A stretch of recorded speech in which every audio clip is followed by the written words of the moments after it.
Okay, so this is a continuation video of my Glenwood Woods series. I am over in Lenni, okay? I'm going to give everybody a little point of reference where I'm at.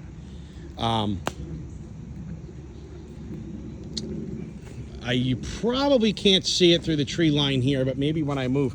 The other side of this tree line is the rail trail, okay? Which would be like Lenni proper. And then down the creek here, here's Chester Creek, and here's this little path back here is container research. All right, and the reason why I'm doing a short video back here today is back in the 90s and early 2000s, there was no trails back here at all. And even though this is a very small, little quirky place, we like to call this a distraction trail. In other words, you know, maybe if we were going to Glenwood Woods and we had already been in Glenwood Woods and we kind of just rode for a couple hours and we were like, it's a little too early to call it a day, but we wanted to go blow some steam off somewhere else, we would come here.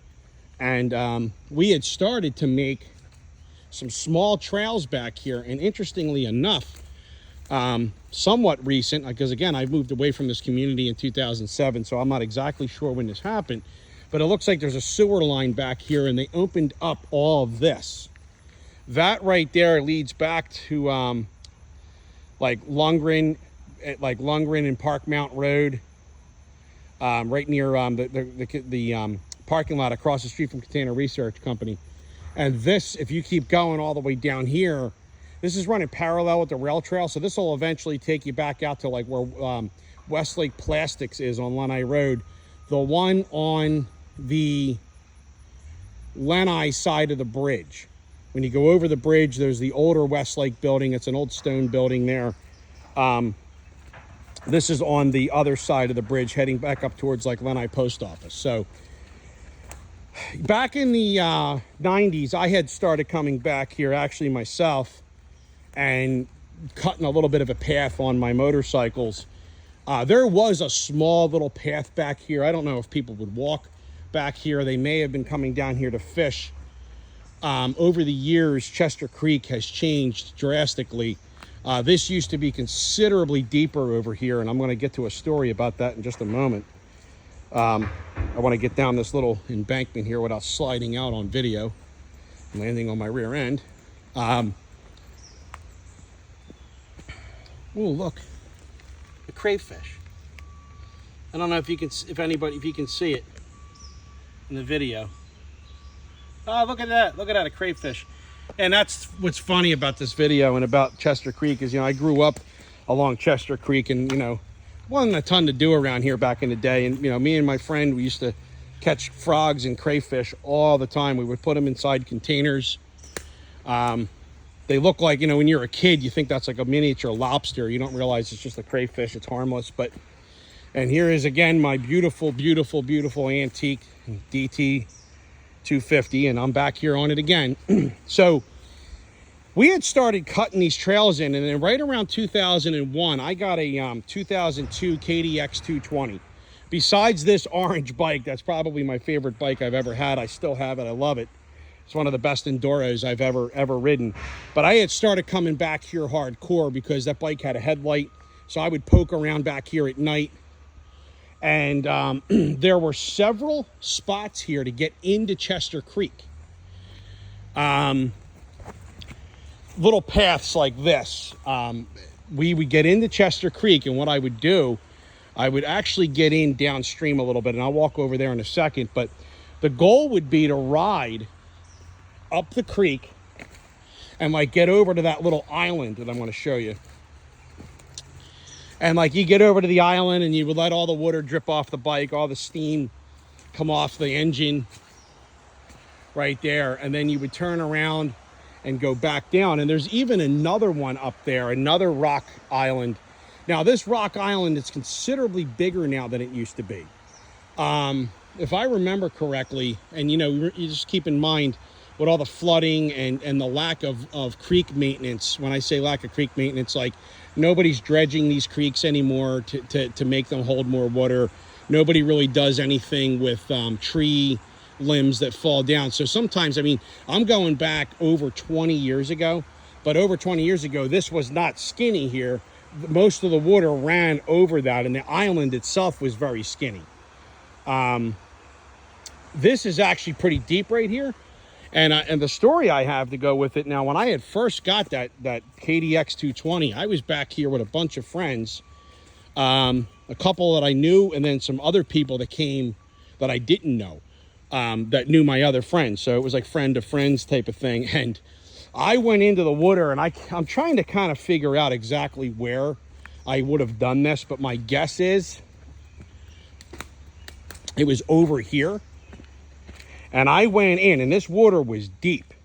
In fact, I think it was even a little deeper than I had anticipated. One of my strengths when I was riding enduro motorcycles and dirt bikes was I didn't mind going into deep water. I didn't mind going into deep mud. I always had really good bikes that were good with it. And it was just, you know, I had a very good strategy on how to do it. I went in somewhere around here, and somewhere where the trees were blocking, I was making my trip up towards that island, and my bike stalled out. And let me tell you something, the water was up to the gas tank on the bike, and it started to like bog, and I knew I was in trouble. And somebody ironically was videoing this that was with my friends. Now I don't even know who the person is, and God, I would do anything to get this video back. So I stalled out in the water, and the first thing that's in my mind, thank God my exhaust pipe was not under the water, because if it was and water started getting into the pipe, it would have got into the engine and wiped my bike out. And again, this bike was brand new. It's the only brand new vehicle besides a bicycle I've ever owned. So of course, you know, my heart's in my mouth. And the problem was the water current I was going against the current. I was riding it upstream. And when I stalled, I didn't know how I was going to get out. I threw my helmet over to the beach here, and I was going to try to walk the bike out. And one of the guys that had a quad, believe it or not, he had a winch.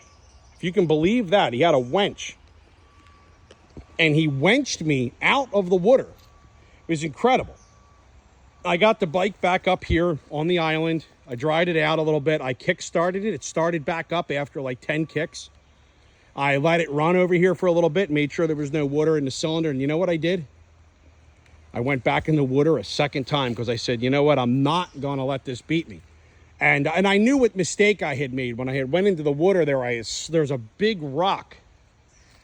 And I think I hit it the wrong way, awkwardly. And you know, I can see that rock. I think it was that big rock right there. It's funny how I said that, and as soon as I said it, I saw it. I hit that rock, so I had to reset. I went back in, and I did it the second time. I got all the way through here. I mean, the water was up to the gas tank. The bike was bogging, but it stayed on, and I got up to the island, and then I came back the short way here. Just a little clip.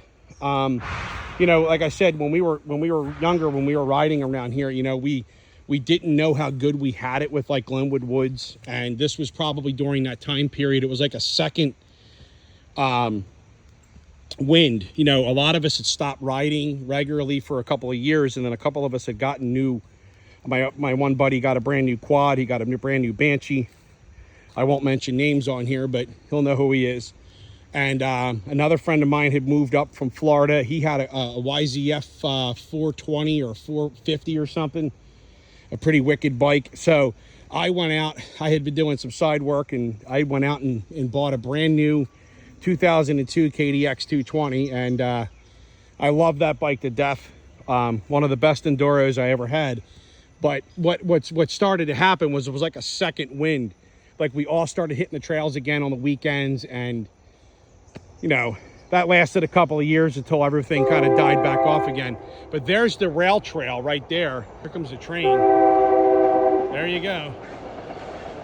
You can see the little striped wall there. So if you're watching this video, you have some reference as to where I'm at.